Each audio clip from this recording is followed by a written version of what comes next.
ആദരണീയരായ മീഡിയ സഹോദരങ്ങൾക്ക് എല്ലാവരെയും ആദ്യമായി ഞാൻ ഇതിലേക്ക് സ്വാഗതം ചെയ്യുകയാണ്. ഞാൻ ഖാലിദ് പെരിങ്ങത്തൂർ, കണ്ണൂർ. പ്രധാനപ്പെട്ട ഒരു വിഷയവുമായി ബന്ധപ്പെട്ടാണ് ഇങ്ങനെ ഒരു പത്രസമ്മേളനം വിളിക്കാൻ ഞാൻ തീരുമാനിച്ചത്. പ്രത്യേകിച്ച് നമ്മുടെ തദ്ദേശ സ്വയംഭരണ തെരഞ്ഞെടുപ്പ് അടുത്തിരിക്കുകയാണ്. അതിനുശേഷം നമ്മുടെ നിയമസഭാ തെരഞ്ഞെടുപ്പും വരാൻ പോവുകയാണ്. തെരഞ്ഞെടുപ്പുകളിൽ ഭിന്നശേഷിക്കാർക്ക് മത്സരിക്കാൻ സീറ്റ് സംവരണം അനുവദിക്കണമെന്ന് ആവശ്യപ്പെട്ട് ഇന്ത്യയിലെ മുഴുവൻ സംസ്ഥാനങ്ങളിലെയും മുഖ്യമന്ത്രിമാർക്കും ചീഫ് സെക്രട്ടറിമാർക്കും അതുപോലെ ഇലക്ഷൻ കമ്മീഷണർമാർക്കും ബഹുമാനപ്പെട്ട നമ്മുടെ ഇന്ത്യൻ പ്രധാനമന്ത്രിക്കും ചീഫ് ഇലക്ഷൻ കമ്മീഷണർക്കും ഞാൻ നിവേദനം സമർപ്പിക്കുകയുണ്ടായി.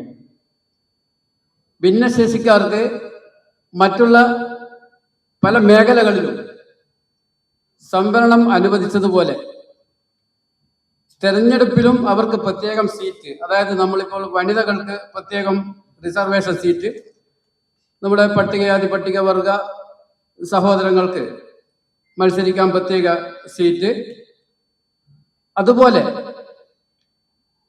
പഞ്ചായത്ത്, മുനിസിപ്പാലിറ്റി, കോർപ്പറേഷൻ, നിയമസഭാ തെരഞ്ഞെടുപ്പ്, ലോകസഭ, രാജ്യസഭ,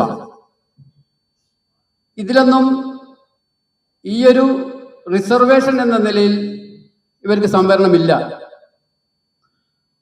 നമ്മുടെ മുൻ ക്യാബിനറ്റ് മന്ത്രി ജയ്പാൽ റെഡ്ഡി, അതുപോലെ രാജസ്ഥാൻ മുൻ മുഖ്യമന്ത്രി ഹരിദേവ് ജോഷി തുടങ്ങിയ നമ്മുടെ സാധന ഗുപ്ത, യമുനപ്രസാദ് ശാസ്ത്രി,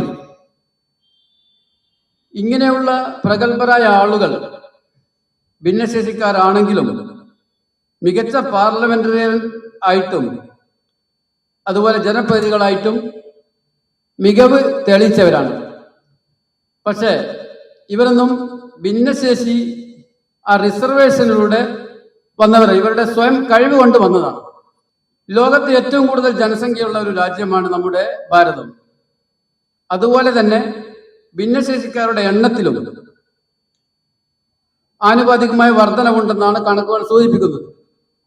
നമ്മുടെ ഇന്ത്യ രാജ്യത്ത് പഞ്ചായത്ത് മുതൽ പാർലമെന്റ് വരെയുള്ള സീറ്റുകളിൽ ഭിന്നശേഷിക്കാർക്ക് നമ്മൾ റിസർവേഷൻ അനുവദിക്കുകയാണെങ്കിൽ തീർച്ചയായും ഒരു ലോകത്ത് തന്നെ ഒരു ഭിന്നശേഷി സൗഹൃദ രാജ്യമാക്കി മാറ്റാൻ നമ്മുടെ ഭാരതത്തെ സാധിക്കുമെന്ന കാര്യത്തിൽ സംശയമില്ല.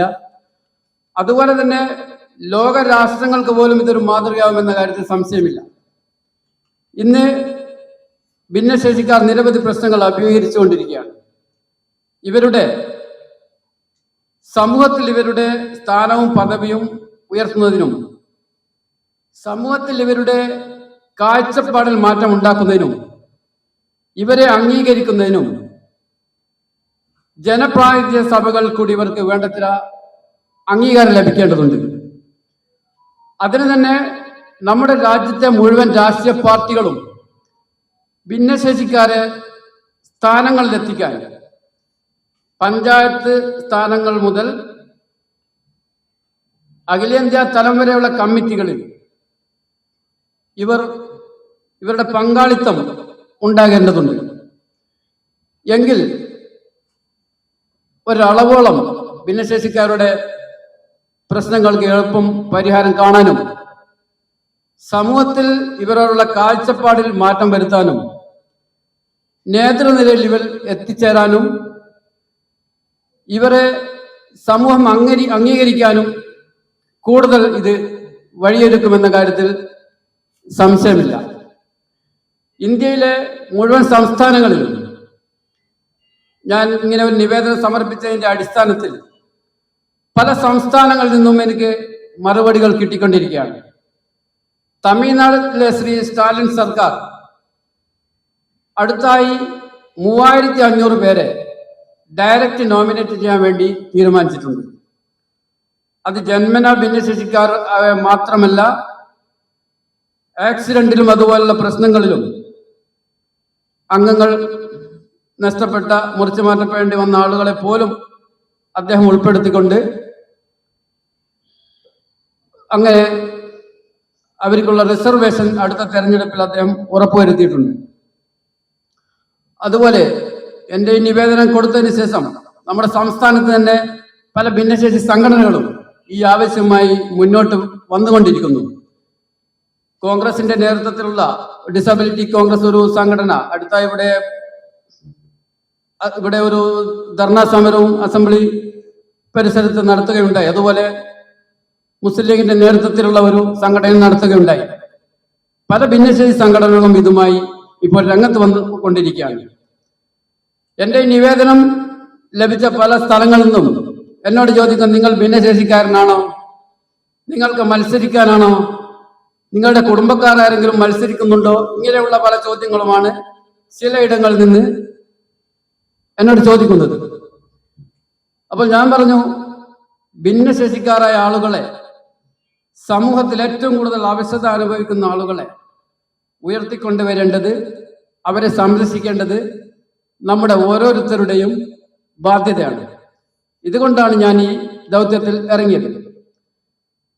അതുപോലെ MP-മാർക്കും ഞാൻ നിവേദനം സമർപ്പിച്ചിട്ടുണ്ട്. ബഹുമാന്യനായ MP ശ്രീ ശശി തരൂർ അവരുടെ ഓഫീസിൽ പോയി ഞാൻ നിവേദനം കൊടുത്തിട്ടുണ്ട്. അദ്ദേഹത്തെ കാണാൻ സാധിച്ചില്ലെങ്കിലും അദ്ദേഹത്തിൻ്റെ സെക്രട്ടറി വളരെ നല്ല രീതിയിലുള്ള സമീപനമാണ് ഈ കാര്യത്തിൽ പറഞ്ഞിട്ടുള്ളത്. പാർലമെന്റിൽ ഉന്നയിക്കാൻ ബഹുമാനപ്പെട്ട MP ശശി തരൂർ അവരോട് അദ്ദേഹം ഈ അപേക്ഷ കൊടുക്കുമെന്ന് കൂടി പറഞ്ഞിട്ടുണ്ട്. അതുകൊണ്ട് തന്നെ ബഹുമാനപ്പെട്ട ഇതിന് വേണ്ടുന്ന ചർച്ചകളും സെമിനാറുകളുമാണ് നമുക്ക് ഇന്ന് ആവശ്യം. പല പ്രശ്നങ്ങൾക്കും, നിസ്സാരമായ പല പ്രശ്നങ്ങൾക്ക് പോലും നമ്മുടെ മീഡിയാസ് ചർച്ചകളും ദിവസങ്ങളോളം ഡിബേറ്റുകളും എല്ലാം സംഘടിപ്പിക്കുന്നത് പോലെ തന്നെ ഈ ഒരു കാര്യത്തിൽ ഇവരുടെ ഈ റിസർവേഷൻ നടപ്പിലാക്കുവാൻ, ഈ ഒരു തെരഞ്ഞെടുപ്പ് മുന്നിലുള്ള ഈ സമയത്ത് ഇത് നടപ്പിലാക്കുവാൻ രാഷ്ട്രീയ പാർട്ടിയുടെ ഉന്നതങ്ങളിലുള്ള ആളുകളും സാമൂഹ്യ സാംസ്കാരിക രംഗത്തുള്ള ആളുകളും ഈ ഒരു കാര്യത്തിൽ ആവശ്യമായ ചർച്ചകളും സെമിനാറുകളും ഡിബേറ്റുകളും കൂടി സംഘടിപ്പിക്കാൻ മുന്നോട്ട് വരേണ്ടതുണ്ട്. പല സംസ്ഥാനങ്ങളിൽ നിന്നും അനുകൂല മറുപടികളാണ് ലഭിച്ചിട്ടുള്ളത്. അവർ ഇതിനെക്കുറിച്ച് പഠിച്ചുകൊണ്ടിരിക്കുന്നു. അതുപോലെ ഞാൻ പല സംസ്ഥാനങ്ങളിലും അയച്ച കത്തുകളും നിവേദനങ്ങളും അവർ ചീഫ് ഇലക്ഷൻ കമ്മീഷണർ ഓഫ് ഇന്ത്യക്ക് കൈമാറിയതായിട്ട് എനിക്കതിൻ്റെ മറുപടി തരികയും ചെയ്തിട്ടുണ്ട്.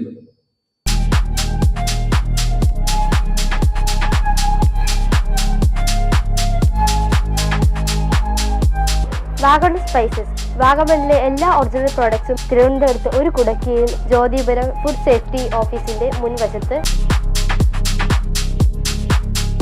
കശുവണ്ടി, കുരുമുളക്, ഗ്രാമ്പു, ഏലക്ക, പട്ട, കാഷ്യൂനട്ട്, നട്ട്സ്, ആൽമണ്ട് എന്നിവയെല്ലാം ഇവിടെ ലഭ്യമാണ്. ഞങ്ങളുടെ സഹോദര സ്ഥാപനം Vagamon spices dry fruits and drinks വാഗമണിൽ ചോറ്റുപാറയിലും ഇപ്പോൾ ആരംഭിച്ചിരിക്കുന്നു.